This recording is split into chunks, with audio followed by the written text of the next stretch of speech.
அதுக்கு ஒரு முதலமைச்சருக்கு ஓடு ஓடு ஓடு ஓடு என்ன என்ன என்ன இவ்வளவு கேவலமாவா? அதாவது ஓடுற உங்களுக்கு கேவலமா இல்ல, ஓடு ஓடுன்னு பாட்டு பாடுற எங்களுக்கு ஏன் கேவலமா இருக்க போகுது எங்களுக்கு தெரியலையே. இப்ப நான் என்ன கேக்குறேங்க, இது இந்த அரசாங்கத்தை பார்த்தா எனக்கு அரசாங்கம் மாதிரி தெரியல. என்ன சார் இந்த அரசாங்கத்துல லஞ்சமே வாங்க மாட்டேங்குது, இதெல்லாம் ஒரு அரசாங்கமா கேக்குறேன். ஊழலே பண்ண மாட்டேங்கிறாங்க கட்சிக்காரங்க, இதெல்லாம் ஒரு அரசாங்கமா? சுதந்திரமா லஞ்சம் கூட வாங்க முடியல, என்ன சார் கவர்மெண்ட் இது? இவர் சின்ன வயசுல கரண்ட் பில் காத்துல கரெக்டா 30ஆம் தேதி வந்து பீஸ் கையில பிடிங்கிடுவாங்களாம். 30ஆம் தேதி ஆச்சுன்னா பீஸ் கட்டை பிடிங்கிடுவாங்க பயம் இருக்கும். இந்த ஆவடியில புடுங்க பீஸ் கேரியர் அந்த மாதிரியா? முதலாக உருவாக்கி தந்தவர் கலைஞர். யூனிட் கரண்ட்டுக்கு ஒரு பைசா கூட செலுத்த தேவையில்லை என்று கலைஞர் தான். பட்டா வழங்கிய பெருமை கலைஞருக்கு தான். கலைஞர் செய்த நல்லதுக்கு நான் எதுக்கு இன்மநிதிக்கும் உதயநிதிக்கும் ஓட்ட போடணும்? லாஜிக்கா சொல்லு. இருக்கவங்க எத்தனை பேரோட பசங்க ஸ்டேட் போர்ட் ஸ்கூல்ல படிக்கிறாங்க சொல்லுங்க பாப்போம். எங்கள்தியா கை கால்லாம் நடுங்க ஆரம்பிச்சிச்சு, உதற ஆரம்பிச்சிச்சு. வெயிட் வெயிட் வெயிட் கத்துறாரு. ஆமா இல்ல இல்ல இல்ல இல்ல இல்ல இல்ல இல்லங்கிறாரு. என்னங்க இல்ல அப்படின்னு பார்த்தா நீ கேட்ட கேள்விக்கு பதில் இல்ல அவர்கிட்ட. பதில் இல்ல. அவர் உட்காருங்க. நல்ல கேள்வி நல்ல கேள்வி. சிடவுன். அவங்க உட்காந்துதான் இருக்கிறாங்க. Sit down sit down. அதாவது இந்தி வேணாம்னு சொல்றீங்களே, உங்க வீட்டு பிள்ளைங்களா இந்தி படிக்குதுன்னு கேட்பாங்க. அது மாதிரியான கேள்வி, நல்ல கேள்வி. இதற்கு இது பதில் இல்லையே.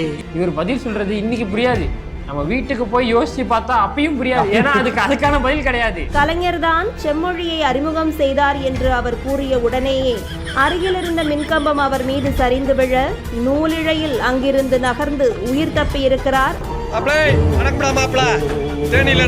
இதுதான் இயற்கை கடுப்பாற மாதிரி எதுவும் பேசாதீங்க, பேசுங்க. மக்கள் கடுப்பாற மாதிரி எதிர்கட்சி கடுப்பாற மாதிரி பேசுங்க, தப்பு கிடையாது. இயற்கையே கடுப்பாற மாதிரி பேசக்கூடாது.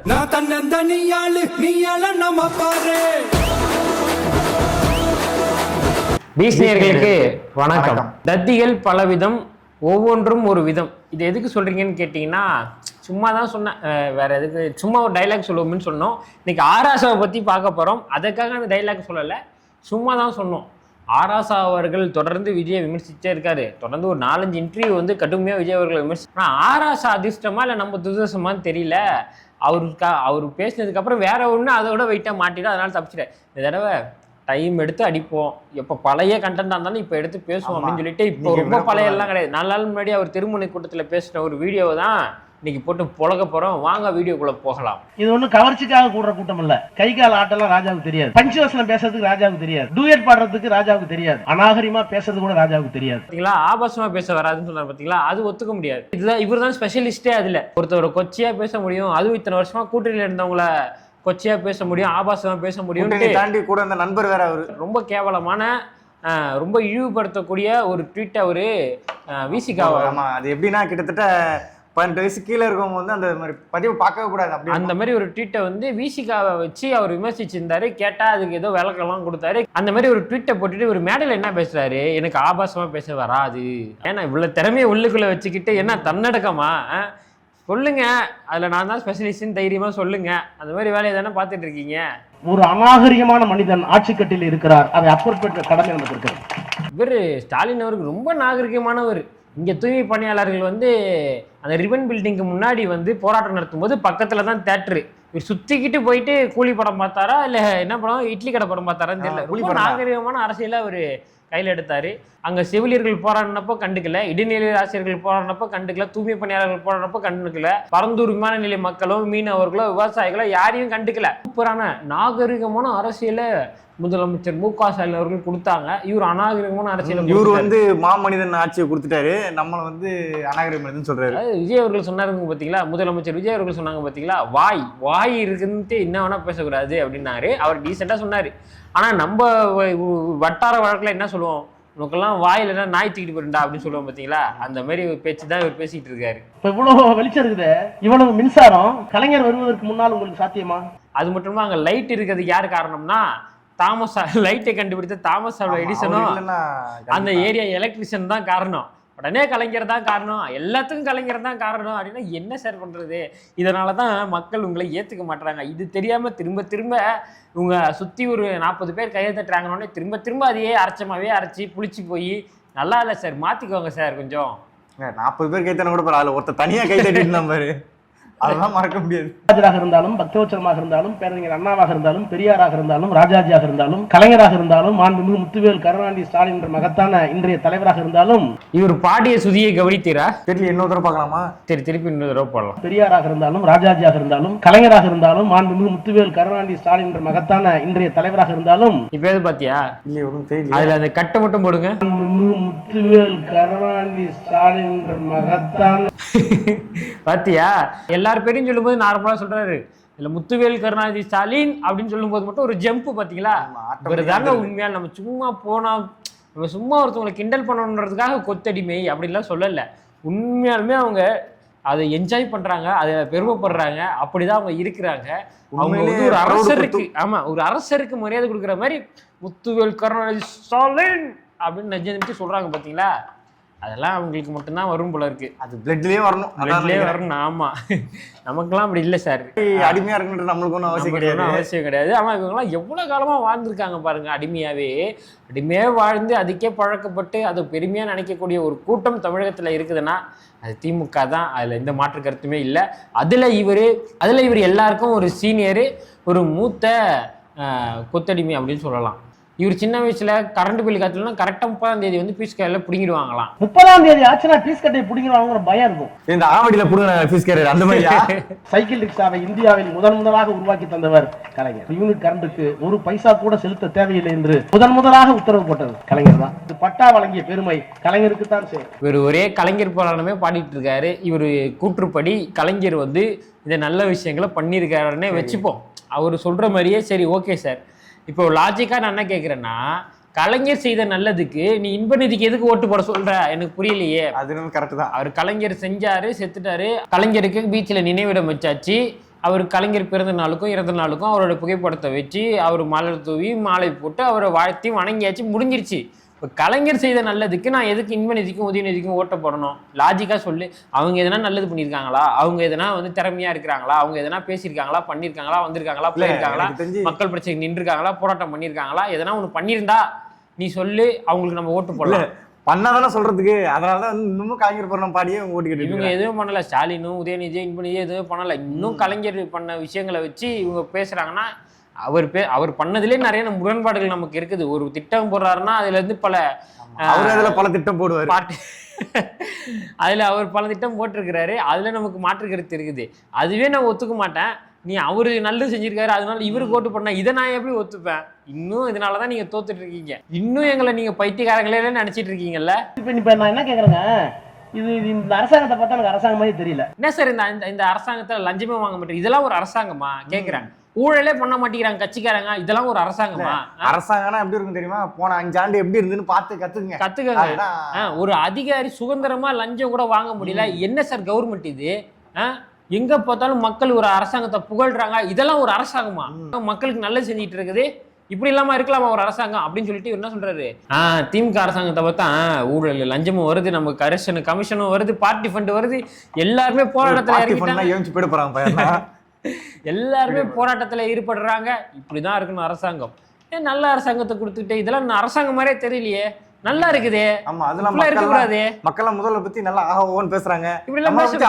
பேசுவாங்க. என்ன ஒண்ணும் புரியலன்றாங்க. அரசாங்கம்னா அவதூறாதான் பேசணும். இது என்ன சார் புகழ்றாங்க, இதெல்லாம் ஒரு அவசாங்கமா அப்படின்னு அண்ணன் அவர்கள் கேட்கிறாரு.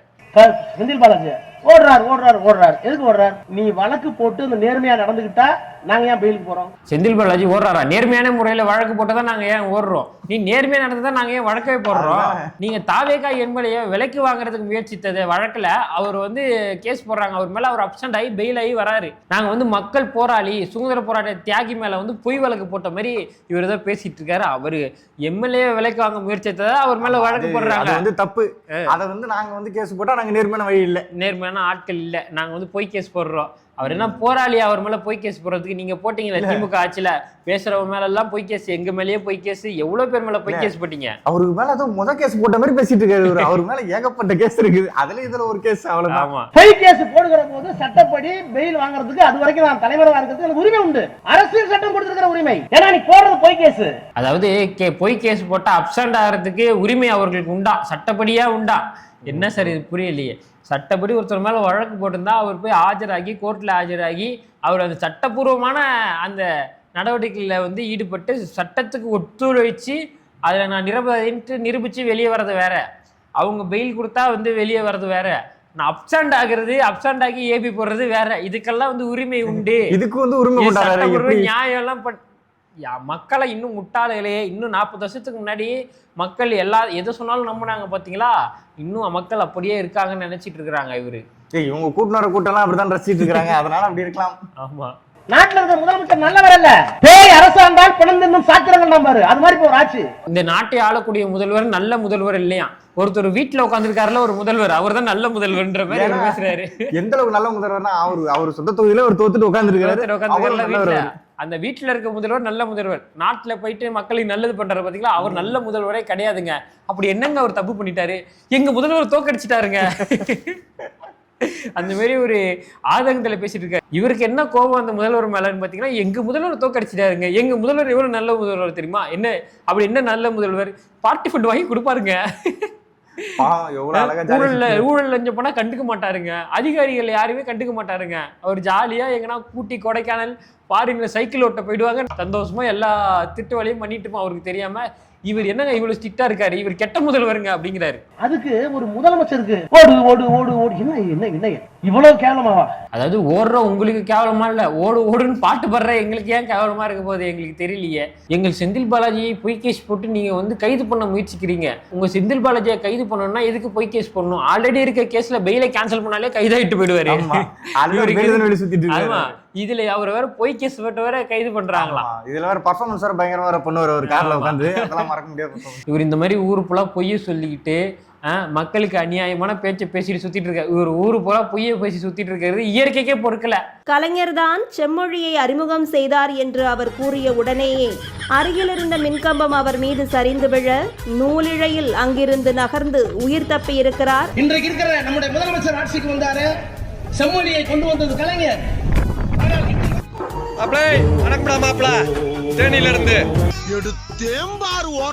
இது ஒரு 4-5 மாசம் முன்னாடி நடந்தது. பேசிட்டே இருக்கும்போது அந்த இது இருக்கு பாத்தீங்களா, ஒரு பெரிய அந்த கம்பி இருக்கும் பாத்தீங்களா, அது அப்படியே அவர் மேல சாய் பார்த்தது. இடையில எஸ்கேப் ஆயிட்டாரு ஆளு. இதுதான் இயற்கை கடுப்பாற மாதிரி எதுவும் பேசாதீங்க, பேசுங்க. மக்கள் கடுப்பாற மாதிரி, எதிர்கட்சி கடுப்பாற மாதிரி பேசுங்க, தப்பு கிடையாது. இயற்கையே கடுப்பாற மாதிரி பேசக்கூடாது. இவர் வந்து இன்னைக்கு நேத்தி அசிங்கப்படலை, காலங்காலமா இவருக்கு இதுதான் வேலை. ஒரு காலேஜுக்கு போயிட்டு நீங்க மக்கள்லாம் கேள்வி கேளுங்க, மாணவர்கள்லாம் கேள்வி கேளுங்க, நாங்க எவ்வளவு தில்லா கெத்தா பதில் சொல்றோம்னு சொல்லிட்டு கேள்வி கேட்க வச்சாரு. கேள்வி கேட்க சொல்லி மைக்க கொடுத்தாரு. அதுல ஒரு பொண்ணு எஞ்சி கேட்டுருச்சு, இவர் ஸ்டேட் போர்டு சிலபஸ்ல எவ்வளவு பேர் படிக்கிறாங்க, சென்ட்ரல் போர்டு சிலபஸ்ல எவ்வளவு பேர் படிக்கிறாங்க, அப்ப ஸ்டேட் போர்டு தான் கெத்துன்ற மாதிரி பேசினாரு. ஒரு பொண்ணு ஏஞ்சிச்சு, ஸ்டேட் போர்டு சிலபஸ்ல, அதாவது அரசாங்க பள்ளியில உங்களுடைய பசங்க எத்தனை பேர் படிக்கிறாங்கன்னு கேட்டுச்சு. அது சரியான கேள்வியானா? அது அதாவது ஸ்டேட் போர்டுல இருக்காங்க, ஸ்டேட் போர்டுல இருக்காங்க. பட் ஆனா நான் கேக்குறேன், இங்க இருக்கவங்க எத்தனை பேரோட பசங்க ஸ்டேட் போர்ட் ஸ்கூல்ல படிக்கிறாங்க சொல்லுங்க பாப்போம். எங்கள்ட்டியா? ஆமா, எங்கள்ட்டியா?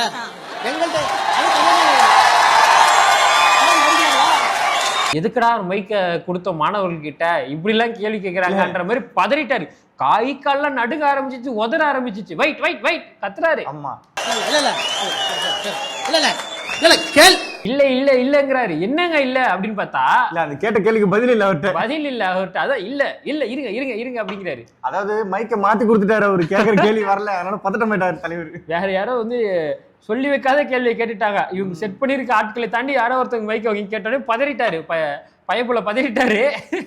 Chit down please, understand, sit down. அவங்க உட்கார்ந்துதான் இருக்கிறாங்க. Sit down sit down sit down. இல்ல மேடல்ல இருக்கவர் சொல்றாருன்னு நினைக்கிறேன்.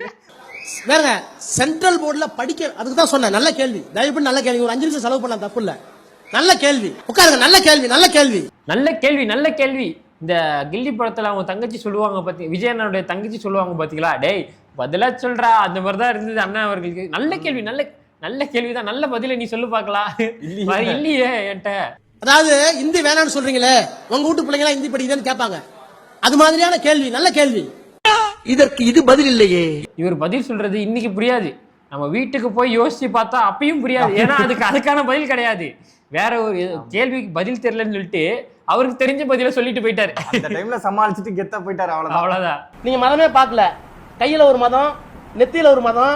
200 பெரியார் இல்ல 400 பெரியார் வந்தாலும் முடியாதுடா. எதுக்கு? உங்களை திருத்துறதுக்கே. பதவி ஏத்துக்கும் போது ஜோசப் விஜய் என்னும் நான், அது ஒரு மதம். என்ன ப்ரோ? கையில ஒரு மதம், நெத்தியில ஒரு மதம், பேர்ல ஒரு மதம். ஐயோ இவருக்கு அதாவது நம்ம ஒரு தடவைக்கு 100 தடவைக்கு மேல சொல்லிட்டோம் நம்மளுடைய கொள்கை என்னன்ட்டு, மத சார்பற்ற சமூக நீதி அப்படின்ட்டு. மத சார்பற்றன்றனா மதமே இல்லாம அப்படின்னு கிடையாது, மதத்தை எதிர்த்து கிடையாது. இவர் வந்து மதம் சார்ந்து இருக்குன்னு நினைச்சிட்டாருன்னு நினைக்கிறேன். அதுதான் மத சார்பற்ற அப்படின்னா என்னன்னா, எந்த மதத்தையும் சாராத எல்லாருக்கும் சமமான ஒரு சமூக நீதியா கொடுக்கறது. ஹிந்துக்கும் சமமான சமூக நீதி, முஸ்லிமுக்கும் சமமான சமூக நீதி, கிறிஸ்துவருக்கும் சமமான சமூக நீதி, எல்லா மதத்தையும் மதித்து சமமாக மதித்து அதற்கான சமூக நீதியை இவங்க வந்து இந்த மதம் அவங்க வந்து அந்த மதம்னு சொல்லிட்டு இவங்களுக்கு ஒரு நீதி அவங்களுக்கு ஒரு நீதி, அவங்கள ஒரு மாதிரி பார்த்துட்டு இவங்கள ஒரு மாதிரி பார்த்துட்டு அவங்கள ஒடுக்குமுறைக்கு உள்ளாக்கிட்டு இவங்கள வந்து ஆட்டம் போட விட்டுட்டு அப்படி கிடையாது. அனைவரும் சமம். மத சார்பற்ற சமூக நீதினா என்ன அப்படின்னா, எல்லா மதத்தையும் சமமா பார்க்கறதா மத சார்பற்ற சமூக நீதின்றது. இந்த கொள்கை கூட தெரியாம மத சார்பற்ற சமூக நீதினா மதமே கிடையாது, அவர் வந்து மத எதிர்ப்பாளர்ன்ற மாதிரி இவர் பேசுறாரு. எல்லா மதத்தையும் அவர் நேசிக்கிறாரு. இந்து கோவிலுக்கு போறாரு, இஸ்லாமிய கோவிலுக்கு போறாரு, கிறிஸ்துவ கோவிலுக்கு போறாரு, புத்த கோவிலுக்கு போறாரு. எல்லாத்துக்குமே அதுக்கான மரியாதையை அவர் கொடுக்குறாருல, அதுதான் மத சார்பற்ற சமூக நீதி. இவங்களுக்கு என்ன பிரச்சனைனா, சமூக நீதி கொடுக்குற முக்கியத்துவத்தை இந்து நீதிக்கு கொடுக்க முடியல இவங்களால. அதனால வந்து ஒரு வைத்தறிச்சல், அது வேற ஒண்ணும் இல்லை. இவர் வந்து எம்பி ஆகணும்ட்டு யாரும் இவருக்கு ஓட்டு போடல. ராகுல் காந்தி வந்து பிரதமர் ஆகணும்னு ஓட்டு போட்டதுல வந்து அந்த அலையில வந்த எம்பிக்கள்லாம் அந்த 40 எம்பிக்களும் அதை வச்சுக்கிட்டு இவர் வந்து விஜய் விமர்சிப்பார்னா, இந்த வரக்கூடிய நாடாளுமன்ற தேர்தலில் இவரெல்லாம் வந்து தூசி தட்டி ஓரமாக உட்கார வச்சிருவாங்க. இவரெல்லாம் ஜெயிக்கிறதுக்கான வாய்ப்பே கிடையாது. இவர் எந்த தொகுதி எம்பியா இருக்காரோ, இந்த மலை கிராமம் இருக்கு பார்த்தீங்களா, கோத்தகிரி, கொடைக்கானல், ஊட்டி, இந்த பகுதிக்கு வந்து இவர் தான் வந்து எம்பியா இருக்கிறாரு. இன்னும் பல மலை கிராமங்களுக்கு பஸ் வசதி இல்லை, நீர் வசதி கிடையாது, போக்குவரத்து வசதி பிரச்சனையா இருக்குது. இதை பத்தி பேசுறதுக்கு இவரு மட்டும் வசதியா இருக்காரு. இல்லை, இதை பத்தி பேசுறதுக்கோ இல்லை அங்கே போய் பார்க்கறதுக்கோ அவருக்கு நேரம் இல்லை. விஜய் குறை சொல்றதுக்கு மட்டும் வந்து உட்காந்து கதறுன்னு கதறிட்டு இருக்காரு. நீ கதறிக்கிட்டே இரு, கதறு தான் இந்த 5 வருஷமும் செந்தில் உள்ளவர்கள் சொல்ற மாதிரி. அடுத்த வீடியோவில் உங்களை சந்திப்போம். இந்த வீடியோ உங்களுக்கு பிடிச்சிருந்தா மறக்காம பீச் சேனலை லைக் பண்ணுங்க, ஷேர் பண்ணுங்க, சப்ஸ்கிரைப் பண்ணிக்கோங்க. அடுத்த வீடியோவில் சந்திப்போம். நன்றி, வணக்கம். நான் தன்னந்தனியாளு நீ நம்ம பாரு.